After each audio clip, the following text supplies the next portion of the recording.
우리 과학의 현 주소와 생활 속 사례를 살펴보는 시간입니다. 생활 속 과학 여행, 오늘은 이충현 기자와 함께합니다. 어서 오세요. 네, 안녕하십니까. 네, 이충현 기자, 오늘은 건강과 관련된 소식 준비해 주셨다고 하는데, 네, 맞습니다. 이 항암 부작용을 없애는 물질을 우리 연구진이 찾아냈다고요? 네, 맞습니다. 이 항암 치료제의 가장 큰 부작용 혹시 아시는지요? 네. 아무래도 머리카락이 빠지는 증상 아닌가요? 맞습니다. 항암 치료를 받게 되면 정상세포 분열을 방지합니다. 네. 그만큼 이 탈모는 그런 정상세포 분열을 방지한 또 하나의 그 부작용으로 가장 대표적으로 확인될 수 있는데요. 이를 극복할 수 있는 물질이 발견돼서 이 세계 학계가 관심을 보이고 있습니다. 최근 경북대학교 교수팀이 골수 조혈 줄기세포를 활용한 실험에서 뉴로펩타이드 Y가 골수 손상을 억제하는 물질이라는 사실을 밝혀냈고, 그 결과가 이 국제 저명 학회지인 엠보에 등재되면서 전 세계에서 관심을 모으고 있습니다. 항암 치료는 세포 분열을 없애는 결과로 이어지는 만큼 탈모라는 부작용이 뒤따릅니다. 하지만 신경 전달 물질인 뉴로펩타이드 Y를 활성화시킬 경우 면역력 강화와 정상세포 분열을 도와서 정상세포를 유지할 수 있는 만큼 이 골수에 있는 조혈줄기세포가 손상되는 부작용을 줄일 수 있을 것으로 보고 연구를 진행한 결과입니다. 뉴로펩타이드 Y는 이미 30년에서 40년 전부터 뇌과학 분야에서는 잘 알려진 물질입니다. 하지만 이 물질이 면역세포 등 다양한 형태의 골수 조혈세포가 죽지 않도록 한다는 사실을 밝혀낸 건 이번이 처음입니다. 연구팀은 항암 치료를 받더라도 정상세포가 죽지 않도록 한다면 부작용을 줄일 수 있다는 가설을 바탕으로 이 뉴로펩타이드 Y가 없는 쥐 2마리에게 항암제를 투약하면서 한 마리엔 뉴로펩타이드 Y를 함께 투여하는 방식으로 연구를 진행했고, 그 결과 뉴로펩타이드 Y를 투여한 쥐에서 감소돼 있던 신경세포와 내피세포가 증가하면서 결국 조혈줄기세포의 수도 늘어난 것을 확인할 수 있었습니다.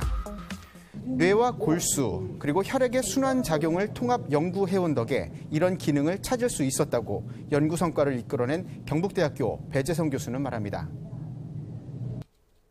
저희들이 골수 줄기세포에만 국한되지 않고 뇌와 블러드, 그러니까 혈액과 골수 간의 상호 네트워킹을 할 수 있는 그런 점에서 어떤 여러 가지 병리학적인 해석이 가능하다는 점에서 이전 연구가 있다고 생각하고요.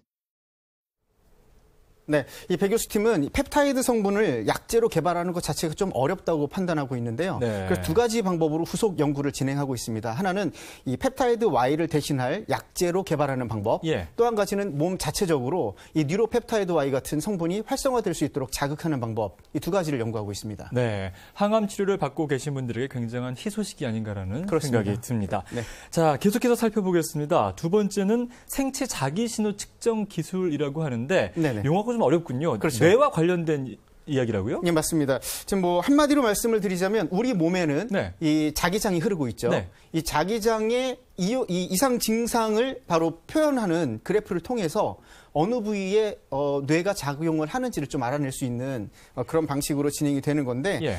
뭐 뇌 치료를 통해서 다른 아픈 부위까지 치료할 수 있다는 점 때문에 관심이 모이고 있는 부분입니다. 그렇군요. 네. 한국표준과학연구원 생체신호센터입니다. 이곳은 저자기장을 활용한 뇌 측정 기술을 연구하는 곳인데요. 우리 인체에 흐르는 혈액 속엔 철분이 있습니다. 다시 말해 아주 작은 전기 자극에도 온몸에 전류가 흐르게 되는데, 이 몸에서 발생하는 자기장을 초전도 센서로 측정해서 뇌 질환 부위를 정밀하게 찾아내는 센서의 원천 기술을 확보했습니다. 이 센서를 이용하면 모든 자극에 대해 반응하는 뇌의 모습과 또 부위별 파장을 측정할 수 있는데요. 뇌 전체를 측정하기 위해서는 측정 기계에 모두 150여 개의 센서가 사용이 됩니다. 외부 자기 자극이 차단되는 차폐방에서 측정을 해봤습니다. 큰 통에서 액체 헬륨이 이 측정 센서를 영하 200도까지 급속 냉각시키게 되는데, 이때 센서들이 초전도 현상을 일으키면서 뇌 반응에 대한 자기장을 전압으로 바꿔서 측정을 시작하게 되는 거죠.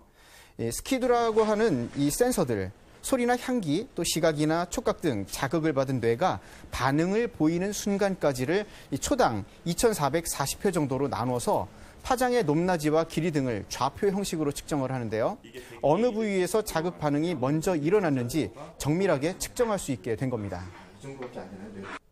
실제로 이제 뇌암이라든지 뇌출혈 부분을 수술하기 전에 어느 부분이 잘못됐는지를 볼 수 있는 점, 그리고 이제 최근에는 치매라든지 어떤 외상성 스트레스 증후군 그런 쪽에 조기 진단에도 크게 활용될 수 있어서 사회적으로도 큰 파급 효과가 있으리라고 생각을 합니다.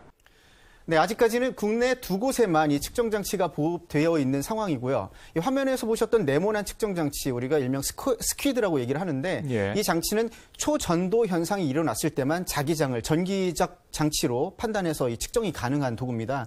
그런데 우리가 이 병원에서 이 치료를 받게 되면은 이 헬륨, 액체 헬륨의 도움을 받아야 됩니다. 그래야 갑자기 마이너스 200도까지, 영하 200도까지 온도를 낮출 수 있게 되는데 그렇죠. 그 액체의 희소성 때문에 비용이 많이 들었던 게 흠이었죠. 그렇군요. 그런데 다행스럽게도 이 표준과학연구원이 초고감도 원자 자력계를 이용해서 저자기 뇌 기능 측정계라고 하는 장치를 개발했습니다. 이게 바로 지금 말씀드렸던 이 뇌자도라고 하는 측정 장치를 얘기하는데 네. 지난달 마침 또 이 건강보험심사평가원으로부터 보험수가 적용 항목으로 포함이 됐습니다. 네. 그래서 이용자들 같은 경우 한 번 사용하게 된다면 한 개인 부담이 한 6만 원, 7만 원 사이에서 정해질 모습으로 지금 지켜보고 있는 상황인데요. 그만큼 또 이 과학기술이 우리 생활 속에서 도움되는 측면으로 개발되고 있습니다. 네, 무엇보다 우리나라의 기술력으로 이런 지금 기술을 개발했다? 그렇죠. 개발이라고 해야 할까요? 네, 개발 맞습니다. 그렇죠. 예. 했다는데 굉장히 관심이 가고 지금 말씀하신 것처럼 검진 비용이 많이 줄었군요. 맞습니다. 한 네. 3배가량